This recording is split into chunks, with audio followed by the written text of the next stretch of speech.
उनकी सभी हिदायतों का आप पालन कर रहे होंगे। तो आइए ओसीएम के लेक्चर को हम आगे बढ़ाते हैं। 12th स्टैंडर्ड का ओसीएम का लेक्चर वापस स्टार्ट हो रहा है आज, उसको आप बड़ी ध्यान से सुनेंगे ऐसी आशा है। तो बच्चों हमने फर्स्ट चैप्टर स्टार्ट किया था ओसीएम का, और चैप्टर का नाम है बच्चों प्रिंसिपल्स ऑफ मैनेजमेंट, जिसमें हमने 2 क्वेश्चंस ख़त्म किए थे। तीसरा क्वेश्चन ये चालू है जिसका नाम है हेनरी फेयल्स 14 प्रिंसिपल्स ऑफ मैनेजमेंट, जो 14 प्रिंसिपल्स मतलब 14 पॉइंट्स आपको इसमें पढ़ने हैं। हाँ बिल्कुल, ये आता है बच्चों सिर्फ 5 मार्क्स के लिए, जिसमें आपको लिखने पड़ेंगे 6 से 8 पॉइंट्स। अब हमने पढ़े थे अभी तक 10 पॉइंट्स, और उन 10 पॉइंट में से लास्ट लेक्चर में हमने सिर्फ 4 ही पॉइंट्स पढ़े थे बच्चों, क्योंकि स्केलर चेन नाम का जो पॉइंट है वो अपने आप में एक शॉर्ट नोट है, इसलिए उसमें अपना काफ़ी समय गया था। अब जो 4 पॉइंट बचे हैं आज हम उनके ऊपर रोशनी डालेंगे, उसको अच्छे से पढ़ेंगे। और बच्चों मैं ये कहना चाहूँगा कि याद रखिए, चाहे ये कोरोना पेंडेमिक आया है, कोविड-19 चल रहा है, चाहे जो भी हो, एक बात दिमाग में डाल के रखो अच्छे से कि 2021 साल में आपकी 12वीं की बोर्ड एग्ज़ाम होने ही वाली है, वो चूक नहीं सकती। तो आप अगर घर पे बैठ के टाइम पास कर रहे होंगे, आपको लग रहा होगा कि सब कोई नहीं पढ़ रहा है तो चलेगा, ऐसा कुछ भी नहीं है बच्चों। पढ़ाई बड़ी ज़ोरदार चालू है सभी लोगों की, और इस कंपटीशन का हिस्सा अगर आपको बनना है तो आपको बड़ी लगन से हर एक विषय जो पढ़ाया जा रहा है उसको पढ़ना पड़ेगा, रिवाइज करना पड़ेगा, राइटिंग प्रैक्टिस करनी पड़ेगी, डाउट लेक्चर में आना पड़ेगा, डाउट्स पूछने पड़ेंगे, तभी जाके आपकी तैयारी उत्तम कहलाएगी, सर्वोत्तम कहलाएगी। और इसीलिए हम चाहते हैं कि please be serious enough to understand the importance of this studies in this corona pandemic. अगर आप इस महत्व को नहीं समझेंगे तो आप टाइम पास करते रहोगे, आप अपना समय सोशल मीडिया पे वेस्ट करते रहोगे, और बाद में आएगा, याद रखो, काफ़ी कम समय बचेगा और जिसमें आपको टेंशन आ जाएगा कि यार मैंने कुछ पढ़ाई किया नहीं और इसके वजह से अभी मैं एग्ज़ाम नहीं दे पाऊँगा। तो ऐसा नहीं होना चाहिए बच्चों, इसलिए हम चाहते हैं कि प्लीज़ बी सीरियस इनफ, और हम ये लेक्चर इसी संदेश से आगे बढ़ाते हैं, स्टार्ट करते हैं। तो बच्चों हमने अभी तक 10 पॉइंट जो पढ़े हैं, तो उसमें का सब पॉइंट्स मुझे लगता है आपने थोड़ा बहुत रिवाइज़ किया ही रहेगा, क्योंकि रिवीजन करके अगर आप ये सब सुनोगे तो काफ़ी जल्दी आपको आंसर समझ में भी आ जाएगा। तो पहला पॉइंट हम पढ़े थे बच्चों यूनिटी ऑफ कमांड, फिर था यूनिटी ऑफ डायरेक्शन, फिर ई से पॉइंट था बच्चों इक्विटी आपने पढ़ा था, फिर हमने पढ़ा था डी से division of work, authority and responsibility, remuneration का पॉइंट भी आप पढ़े थे, फिर एस्प्रेट डी कॉप्स का पॉइंट भी एक अलग प्रकार का पॉइंट था जो हमने पढ़ा था। फिर आपने वापस डिसिप्लिन का पॉइंट पढ़ा बच्चों, इनिशिएटिव पहल करना, वो भी पॉइंट आपने पढ़ा इनिशिएटिव, और नेक्स्ट पॉइंट जो आपने पढ़ा था 10वां, दैट इज़ स्केलर चेन, जो आपने लास्ट पॉइंट पढ़ा था। ऐसे 10 पॉइंट बच्चों अब तक हमने कवर किए हैं, और आपके मोबाइल के स्क्रीन के ऊपर अब दिख रहा है 11th point, that is subordination of interest. Point का मीनिंग बढ़िया है, एकदम सिंपल है एकदम। सबऑर्डिनेशन मतलब सेम, इंटरेस्ट मतलब बच्चों उद्देश्य। अब मान लो कि आप स्टूडेंट हो, हम टीचर्स हैं, और हम सभी का उद्देश्य एक ही है, स्टडीज़, पढ़ाई। आप लेक्चर में आते हो ताकि हमें आप सुन सके और आपको काफ़ी अच्छा ज्ञान मिल सके, मगर कुछ बच्चे मान लो कि उनका ये उद्देश्य ही नहीं है पढ़ाई, वो सिर्फ आते हैं लेक्चर में, मस्ती करते हैं, टीज़ करते हैं किसी ना किसी को, टाइम पास करते हैं, ध्यान नहीं देते, लेक्चर में बातचीत करते हैं, लिख के भी नहीं लेते, घर पे जाके रिवाइज नहीं करते, कॉलेज के लेक्चर्स भी अटेंड नहीं करते, यहाँ की एग्ज़ाम अटेंड नहीं करते। तो आप समझ लीजिए, there is no subordination of interest, there is only wastage of resources of your parents, teachers and ultimately of this nation। अब सबऑर्डिनेशन ऑफ इंटरेस्ट अगर स्टडीज़ में नहीं रहेगा बच्चों, तो ये बहुत बड़ा नुकसान है, आपके फैमिली का नुकसान है। तो मेरा एग्जाम्पल, मेरा उदाहरण आप समझ लीजिए कि टीचर स्टूडेंट का दोनों का उद्देश्य होना चाहिए पढ़ाई, और वो अगर नहीं है, मान लो हम टीचर भी अगर सपोज टाइम पास कर रहे हैं, यहाँ वहाँ की बातें कर रहे हैं लेक्चर में, तो that is not subordination of interest, that is the share wastage of your valuable time. तो समझ लीजिए, अगर ऑर्गेनाइजेशन है और एम्प्लॉयज़ है तो ऑर्गेनाइजेशन और एम्प्लॉयज़ का उद्देश्य सेम होना चाहिए। उद्देश्य क्या होना चाहिए? Yes, optimum use of resources, profitability, है ना, पंक्चुअलिटी, समय पर काम ख़त्म करना, वेस्टेज नहीं करना। यही इसी उद्देश्य से अगर एम्प्लॉय काम करेगा, इसी उद्देश्य से अगर ऑर्गेनाइजेशन का मैनेजमेंट चलेगा, तो बच्चों काफ़ी ज़्यादा फ़ायदा होगा। और अगर ऐसा नहीं होगा, मान लो कोई एम्प्लॉई काम करने नहीं जा रहा है, वहाँ पे सोने जा रहा है, टाइम पास करने जा रहा है, एक्सक्यूजेस दे रहा है, सिर्फ कैंटीन में जाके खाना खा रहा है, बराबर, तो क्या होगा? तो होगा वेस्टेज ऑफ रिसोर्सेस। और इसी के वजह से ये पॉइंट बहुत इम्पॉर्टेंट है। फ्योल साहब कहते हैं कि there should be subordination of interest of employees and management. जो मैनेजमेंट चलाते हैं, बोर्ड ऑफ डायरेक्टर्स, और जो एम्प्लॉयज़ काम करते हैं, दोनों का उद्देश्य एक ही होना चाहिए। क्या उद्देश्य हो सकता है बच्चों? कॉमन सेंस है, सक्सेस, प्रॉफिटेबिलिटी, अच्छे प्रोडक्ट बना के लोगों को देना, सेटिस्फैक्शन देना, ये उद्देश्य होने चाहिए। और इसीलिए बच्चों अगला वाक्य बोला है, employees and management must work for same objectives and benefits.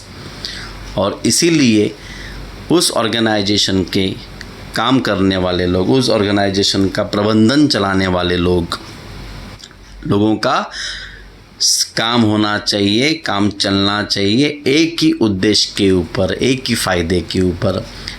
और ऐसा नहीं होगा तो there should not be conflict of interest. अगर ऐसा नहीं होगा तो बार बार उनमें टकराव होगा, विषमता होगी, है ना। मैनेजमेंट एम्प्लॉयज़ में अच्छे संबंध कभी भी नहीं होंगे, स्पॉइल हो जाएंगे, पूरा एनवायरनमेंट कंपनी का क्या हो जाएगा? ख़राब हो जाएगा। जैसे घर में कभी कभी हो जाता है ना, लोग अपनी जिम्मेदारियां नहीं निभाते तो फिर झगड़े हो जाते हैं। तो वो झगड़े वहाँ पे हो सकते हैं कंपनी में, और ऐसा होते रहा तो it may lead to wastage of resources. और ऐसा हुआ तो यस, ऑर्गेनाइजेशन के साधन संपत्ति की वाट लग सकती है, मिसयूज़ हो सकता है, और फिर ऑर्गेनाइजेशन प्रॉफिटेबिलिटी को नज़रअंदाज कर देगी, या फिर ऑर्गेनाइजेशन को सक्सेस नहीं मिलेगा। और इसीलिए फ्योल साहब का कहना है, अगर दोनों लोग हैं, दोनों लोग मतलब एम्प्लॉयज़ और मैनेजमेंट, तो दोनों का उद्देश्य क्या होना चाहिए? सेम होना चाहिए। तो Fayol says there should be subordination of interest, मतलब इक्वल सेम पर्पस होना चाहिए। किसका बच्चों? एम्प्लॉयज़ एंड मैनेजमेंट का, बराबर।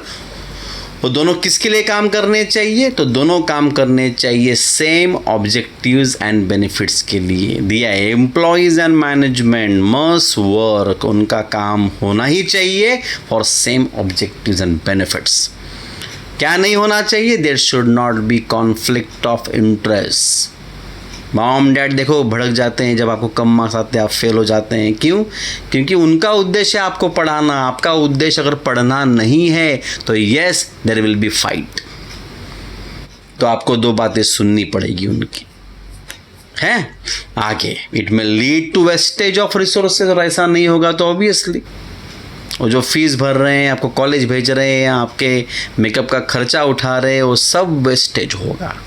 फ़ायदा फैमिली का बिल्कुल नहीं होगा।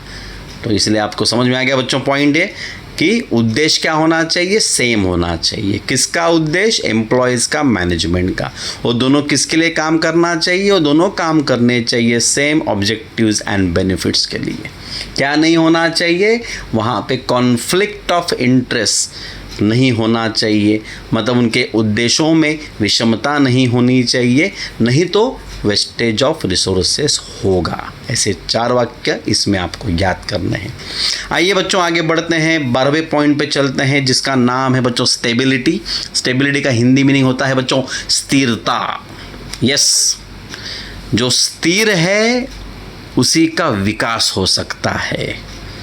जो बार बार ऊपर नीचे हो रहा है उसका विकास पॉसिबल नहीं है, बराबर। तो इसीलिए दिया है यहाँ पे स्टेबिलिटी, मतलब यहाँ पे आपको पॉइंट समझना चाहिए इसको as a job security. Job security किसको दे सकते हो बच्चों? जॉब सिक्योरिटी दे सकते हो hard. What is job security? और जॉब सिक्योरिटी का मतलब क्या होता है ये पहले जान लो। जॉब सिक्योरिटी का मतलब होता है बच्चों परमानेंट होना। कहाँ परमानेंट होना? कंपनी में, जहाँ पे आपको टेम्पररी पीरियड पर नौकरी दी जाती है। वो टेम्पररी पीरियड 6 महीने का हो सकता है और 6 महीने के बाद या तो कंपनी आपको निकाल देती है क्योंकि उसको शायद आपका काम पसंद नहीं या उनके पास जगह नहीं, या फिर कंपनी आपको हमेशा के लिए रख लेती है, जिसको बोलते हैं परमानेंट होना। देखो परमानेंट होने के बाद एम्प्लॉयज़ बड़े खुश हो जाते हैं, वापस पेड़े बांटते हैं। क्यों? क्योंकि परमानेंट होने के बाद उनको मिलती है बहुत बढ़िया सैलरी, बहुत सारी ज़बरदस्त फैसिलिटीज़, और इवन जॉब छूटने के बाद उनको पेंशन भी मिलती है। मतलब उनको फील आता है कि मेरी लाइफ यार सेट हो गई। जो मैं इतना एजुकेशन ले रहा था, इतना मैं मेहनत कर रहा था, वो सब रंग लाया। और फ़याल साहब यही कहते हैं कि यही एक सरप्राइज़ गिफ्ट आपको देना चाहिए। किसको? जो लोग हार्डवर्क करते हैं उनको। क्या देना चाहिए उनको? ज़िंदगी में स्टेबिलिटी देनी चाहिए। किसके रूप में देनी चाहिए? जॉब सिक्योरिटी के रूप में देनी चाहिए। फ़ायदा क्या होगा अगर मिल गई जॉब सिक्योरिटी? मान लो आपको देखो गूगल कंपनी में जॉब लग गया, 1 लाख पगार है ना, MBA किया आपने, CA किया, CS किया, आपको गूगल में जॉब लग गया। अगर 1 लाख पगार मिल रहा है, 50,000 भी मिल रहा है, आपकी लाइफ क्या हो गई? सेट हो गई, परमानेंट एम्प्लॉय हो गए। तो आप में एक अंदर भावना आएगी यार I have got a financial security. मैं अपने बलबूते पे क्या हो गया? खड़ा हो गया, अपने पैरों पे खड़ा हो गया। आज मैं कमा सकता हूँ, मेरे फैमिली को बहुत ही बढ़िया उनको जीवन दे सकता हूँ, हाँ या ना? तो आप में आती है एक सेंस ऑफ सिक्योरिटी। और उसके वजह से, परमानेंट होने के वजह से आप और जी जान से मेहनत करना चालू करते हो। क्योंकि अभी आपको क्या चाहिए? अभी आपको चाहिए प्रमोशन, अभी आपको और बढ़िया सैलरी चाहिए, और ज़्यादा फैसिलिटीज चाहिए, और ज़्यादा अमीर बनना है ज़िंदगी में आपको। और इसी के वजह से फ़याल साहब कहते हैं कि जॉब सिक्योरिटी, स्टेबिलिटी देना बेहद ज़रूरी है, ताकि आपकी कंपनी जीत सके आपके हार्ड वर्किंग एम्प्लॉयज़ का लॉयल्टी, उनका डेडिकेशन आप जीत सके। साथ साथ फ़याल साहब एक वार्निंग भी देते हैं। ये कहते हैं कि कंपनी को कभी भी एम्प्लॉयज़ की मजबूरी का फ़ायदा नहीं उठाना चाहिए। अगर आपको उनका काम पसंद नहीं, 6 महीने के बाद उनको तुरंत टाटा बाय बाय कीजिए, और काम पसंद है 6 महीने के बाद उनको परमानेंट कीजिए। सोच लो, कोई कंपनी ने आपको काम पे रखा, सिर्फ झूठा वादा देती रही कि भाई हम 3 साल के बाद आपको परमानेंट करेंगे, नहीं 5 साल के बाद परमानेंट करेंगे, और 5 साल के बाद आपको निकाल देते हैं नौकरी से। आपके 5 साल बर्बाद हो गए उस कंपनी में। तो ऐसा काम नहीं करना चाहिए, बिकॉज इंडियन लेबर एक्ट के अंतर्गत ये गुनाह है। और इसी के वजह से फ़याल साहब कहते हैं कि इस प्रिंसिपल के तहत, according to this principle, job security and stability should be given. किसको देनी चाहिए? To the hard working employees. Point to be noted my lord, hard working employees. सवाल पूछो अपने आप को, क्या आप हार्ड वर्किंग हो? अगर हो तो आपको ज़िंदगी में किसी भी चीज़ से डरने की ज़रूरत नहीं है, क्योंकि आप बहुत आगे जाएंगे ज़िंदगी में। आगे क्या फ़ायदा होता है जॉब सिक्योरिटी, स्टेबिलिटी देने का? फ़ायदा ये होता है कि इट क्रिएट्स, इससे क्रिएट होता है मतलब तैयार होता है। क्या तैयार होता है? सेंस ऑफ सिक्योरिटी, एक फीलिंग, सुरक्षितता की भावना पैदा हो जाती है। किसके बीच में? अमंग देम मतलब एम्प्लॉयज़ के बीच में। एम्प्लॉयज़ के मन में एक सुरक्षितता की भावना पैदा होती है बच्चों। एज अ रिजल्ट, परिणाम स्वरूप, उसके वजह से employees work with loyalty and dedication. फिर और मेहनत और लगन से और ईमानदारी से काम करना क्या करते हैं वो लोग चालू करते हैं। और साथ साथ जो मैंने कहा था कि फ्यूल्स ऑफ लास्ट में वार्निंग देते हैं, कहते हैं कि organisation should not keep any employee on temporary basis. Organisation को नहीं रखना चाहिए अपने कामगारों को टेम्पररी पीरियड पे या टेम्पररी बेसिस पे for longer period of time. उनको कभी भी लेबर लॉ को तोड़ना नहीं चाहिए। लेबर लॉ ने अगर बोला है 6 महीने तक ही आप टेम्पररी रख सकते हो तो यस, या तो फिर उसके बाद उसको परमानेंट करो या तो फिर उसको टाटा बाय बाय करो। तो लास्ट सेंटेंस बच्चों वापस, organisation should not keep be, उसको कट करो बाद में आप लिखते समय, ऑर्गेनाइजेशन को नहीं रखना चाहिए, मतलब ऑर्गेनाइजेशन शुड नॉट कीप किसको, एनी एम्प्लॉय, किस पे, ऑन टेम्पररी बेसिस, किसके लिए, for a longer period of time. वापस स्टार्ट से, अकॉर्डिंग टू दिस प्रिंसिपल, इस प्रिंसिपल के तहत क्या मिलना चाहिए, बोलो जोर से, क्या मिलना चाहिए, जॉब सिक्योरिटी एंड स्टेबिलिटी। किसको मिलना चाहिए, बोलो जोर से, should be given to the hard working employees. इससे क्या पैदा होती है उनके मन में बच्चों, it creates a sense of security among them. और परिणाम स्वरूप उसका फ़ायदा क्या होता है, फ़ायदा क्या होता है, as a result employees work with loyalty and dedication. बहुत ही तन मन लगा के वो लोग काम चालू करते हैं। ऑर्गेनाइजेशन को क्या गंदा काम नहीं करना चाहिए, organisation should not keep any employ, किस पे, on temporary basis for longer period of time. इन दोनों पॉइंट्स को बच्चों रिवाइज करो, take your own time.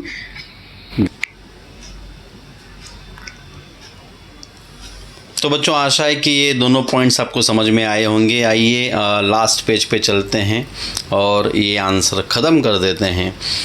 13 point is centralisation. अब सेंट्रलाइजेशन पॉइंट पढ़ने के पहले मैं कुछ बताना चाहूँगा आपको। एक उदाहरण ले लेते हैं कि सेंट्रलाइजेशन होता क्या है। सेंट्रलाइजेशन का मतलब होता है बच्चों, अगर हिंदी में कहें तो केंद्रीयकरण। समझा? नहीं समझेगा, क्योंकि केंद्रीयकरण में भी काफ़ी सारी ऐसी चीज़ें हैं, डिफ़िकल्ट चीज़ें जो समझेगी नहीं, तो एग्जाम्पल से समझेगा। आपके घर पे मॉम डैड के पास पावर्स हैं और आपको कोई भी कुछ स्पेशल काम करना होता है ना, पैसे मांगने होते हैं, पिकनिक जाना होता है, कोई भी स्पेशल काम जो रोज़ आप नहीं करते, तो उसके लिए आप क्या लेते हो, परमिशन। क्योंकि वो परमिशन देने का अधिकार, उसका सेंट्रलाइजेशन किसके हाथों में है, मॉम डैड के। डिसेंट्रलाइजेशन की पावर आपको दी गई है ऑलरेडी। सेंट्रलाइजेशन की पावर किसको मिल चुकी है, मॉम डैड को।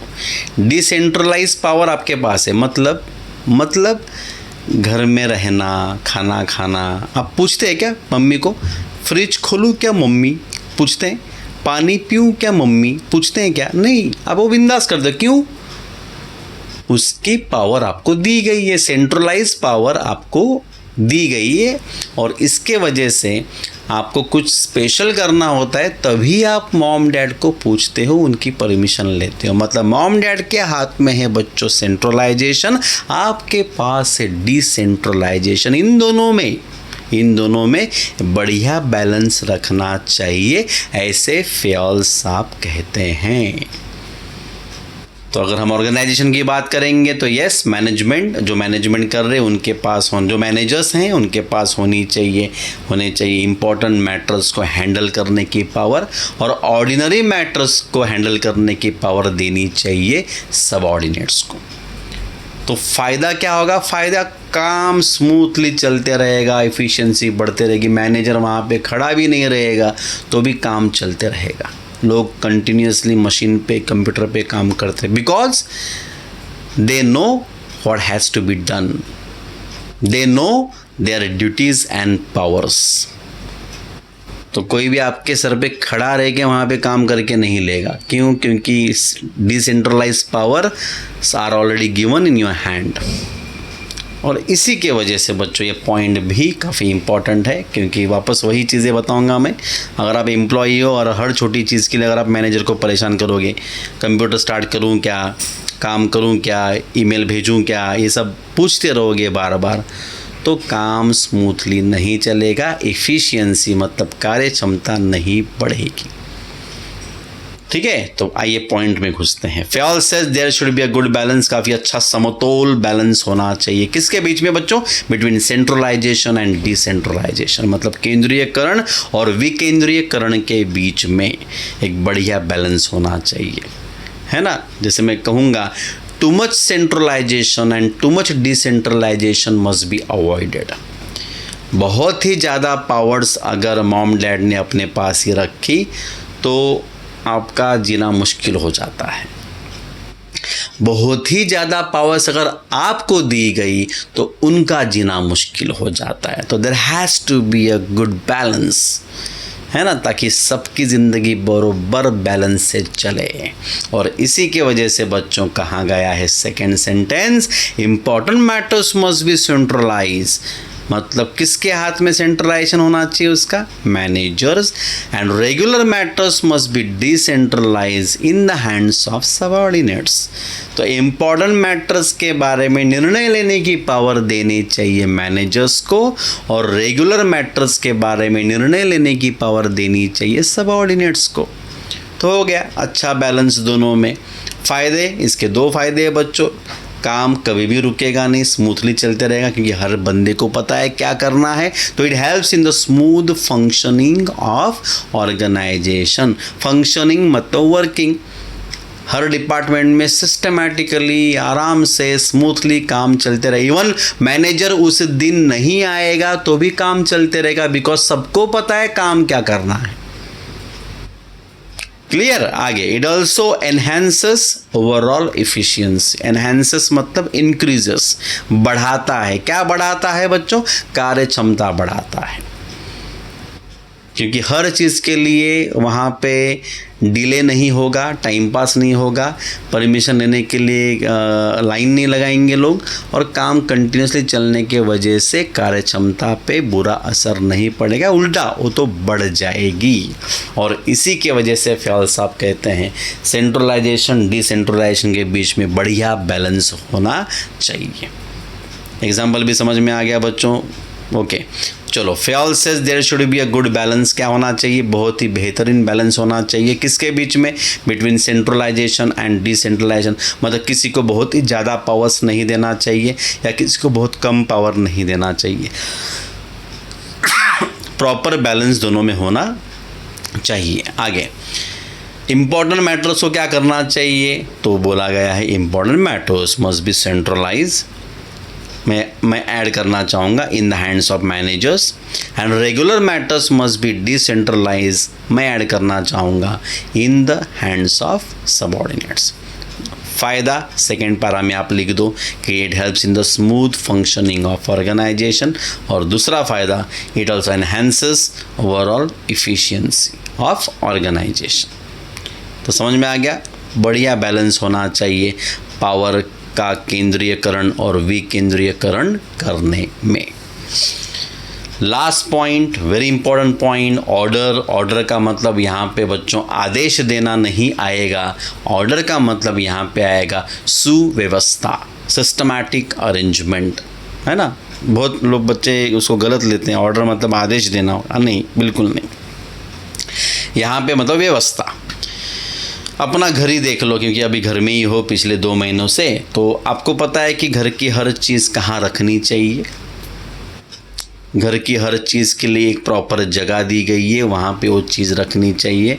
घर के हर एक बंदे के लिए, हर एक इंसान के लिए बैठने की जगह है, सोने की जगह है, खाना खाने के लिए भी हम लोग एक्चुअली अपने एक स्पेशल जगह पे ही बैठते हैं, हाँ या ना। तो एक सिस्टमैटिक अरेंजमेंट आपके घर में चली रही है, आपके घर में ऑलरेडी ऑर्डर है, सुव्यवस्था है। सोच लो अगर ये सुव्यवस्था नहीं है, कोई किधर भी सो रहा है झगड़ा होगा, कोई किधर भी खाने के लिए बैठ रहा है झगड़ा होगा, कोई कितना भी खा रहा है झगड़ा होगा। तो ये झगड़े नहीं होने चाहिए, कॉन्फ्लिक्ट नहीं होने चाहिए, सिस्टमैटिकली काम चलना चाहिए। इसलिए ऑर्डर का रहना, ऑर्डर इस प्रिंसिपल का रहना बेहद ज़रूरी है, ऐसा फ्योल साहब का कहना है। उनका कहना है कि हर चीज़ और हर इंसान को सिस्टमेटिकली वहाँ पे ऑर्गेनाइज करो, अरेंज करो, ताकि कोई भी दिक्कतें ना आए काम करने में। ओके, आइए पॉइंट में घुसते हैं। According to this principle there should be systematic arrangement. Underline करके रखने का, सिस्टमैटिक अरेंजमेंट मतलब बच्चों ऑर्डर। तो उनका कहना है कि वहाँ पे होना चाहिए सिस्टमैटिक अरेंजमेंट, एकदम अच्छा आयोजन होना चाहिए, सुव्यवस्था होनी चाहिए इन द ऑर्गेनाइजेशन। किसके लिए होनी चाहिए, उसके अगले दो वाक्य आएंगे। पहले उन्होंने चीज़ों पे जोर दिया है, बाद में इंसानों पे जोर दिया है। There should be a place, जगह होनी चाहिए, फॉर एवरीथिंग, हर चीज़ के लिए, and everything must be in its place, और वो हर चीज़ उसी जगह पे होनी चाहिए। फॉर एग्ज़ाम्पल अगर आप देखोगे तो महिंद्रा कंपनी शिफ्ट में काम चलता है, 8-8 घंटे का 3 शिफ्ट में लोग काम करते हैं, उसी मशीन पे, उसी टेबल पे, उसी कंप्यूटर पे आके काम करते हैं, बराबर। तो अगर फर्स्ट शिफ्ट वाला एम्प्लॉई उन चीज़ों को इस्तेमाल करके सही जगह पे नहीं रखेगा तो अगले शिफ्ट का एम्प्लॉई आके उसको ढूंढते रहेगा, 2 घंटा तो उसी में बर्बाद हो जाएगा। इसीलिए इनका कहना है कि there should be a place for everything and everything must be in its place. उसको कहते हैं आयोजन, उसको कहते हैं ऑर्डर, उसको कहते हैं सिस्टमैटिक अरेंजमेंट।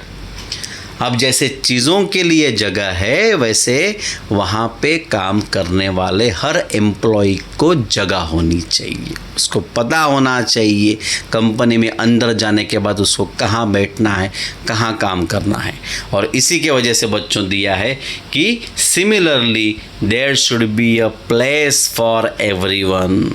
हर बंदे को जिसको आपने अपॉइंट किया है, हर बंदा जो आपके ऑर्गेनाइजेशन का एम्प्लॉई है, उसको वहाँ पे जगह होनी चाहिए। और वो बंदा and everyone must be in his और हर प्लेस, और बंदा वो 8 घंटे वहीं पे पाया जाना चाहिए, except obviously lunch and tea breaks. Clear? तो इसी के वजह से आपने देखा रहेगा लोग काफ़ी डिसिप्लिन में, बड़े बड़े ऑफिसेस में, बैंक्स में, इवन हॉस्पिटल्स में अच्छे से डिसिप्लिन में क्या करते हैं, काम करते हैं, क्योंकि वहाँ पे उस सुव्यवस्था का प्रॉपर आयोजन किया गया है। तो similarly there should be a place for everyone, और वो बंदा वहीं पे पाया जाना चाहिए, मतलब everyone must be in his और हर प्लेस। जब वहीं पे रहेगा तभी तो काम करेगा ना, घूमते रहेगा तो काम कहाँ से करेगा, बराबर। और इसी की वजह से ये पॉइंट काफ़ी इम्पॉर्टेंट है। और ये पॉइंट के वजह से फ़ायदा क्या होता है संस्था का, it brings speed and efficiency in the organisation. आप भी देखो ना, आप 4 घंटे लगातार बस मेहनत करो, पढ़ते रहो, लिखते रहो 4 घंटे लगातार, आपका भी स्पीड लिखने का, समझने का बढ़ जाएगा, आपकी कार्य क्षमता बढ़ जाएगी। 4 घंटा पढ़ाई किया, 5 घंटा भी कर पाओगे, 6 घंटा भी कर पाओगे, 8 घंटा भी कर पाओगे। बड़ी बड़ी कॉम्पिटिटिव एग्ज़ाम की जब बच्चे तैयारी करते हैं तब उनको 8 से 10 घंटा पढ़ना पड़ता है दिन में। हम देखो 1 घंटा पढ़ लिया, ऐसा लगता है बहुत पढ़ लिया, पूरा हफ्ता भर नहीं पढ़ते हो, गलत। आपकी पढ़ाई में भी ऑर्डर आनी चाहिए। कई बार बच्चे मुझे बोलते हैं सर बुक नहीं मिला, नोटबुक नहीं मिला। इसका मतलब सिंपल है, उनमें ऑर्डर नहीं है, उनमें सुव्यवस्था है ही नहीं। तो ऑर्डर का रहना बेहद ज़रूरी है बच्चों। और इसीलिए फ़याल साहब कहते हैं कि there should be systematic arrangement in the organisation, और there should be a place, जगह होनी चाहिए, किसके लिए, फॉर एवरीथिंग, हर चीज़ के लिए, and everything must be in its place, और वो चीज़ वहीं पे मिलनी चाहिए, चाहे कंप्यूटर हो, मशीनरी हो, टूल्स हो, व्हीकल्स हो, हर चीज़ की ऑर्गेनाइजेशन में जगह होनी चाहिए, वो चीज़ वहीं पे पाई जानी चाहिए। Similarly there should be a place for everyone, हर एम्प्लॉय की काम करने की एक फिक्स जगह होनी चाहिए, और वो एम्प्लॉय, वो everyone must be in his her place, वहीं पे पाया जाना चाहिए। फ़ायदा होगा इसका, it brings speed and efficiency in the organisation. तो आशा है बच्चों का आज के ये 4 पॉइंट्स आपको समझ में आए होंगे, और इसी के वजह से अपना ये आंसर आज कंप्लीट हो चुका है। माना 5 मार्क्स का ये आंसर है, हर एक पॉइंट अपने आप में कुछ ना कुछ आपको सिखा के गया है, ज़िंदगी के कई सारी वैल्यूज़ को सिखा के गया है और इसको आपको ज़िंदगी भर फॉलो करना चाहिए, दूसरों को सिखाना भी चाहिए। तो मिलते हैं बच्चों डाउट लेक्चर में। डाउट लेक्चर में मैं आपको इसका शॉर्ट फॉर्म भी दे दूंगा और इसके जो पिक नोट्स हैं वो आपको संदीप सर भेज देंगे। तो थैंक यू वेरी मच। आप अपना ख्याल रखें। Good bye for today.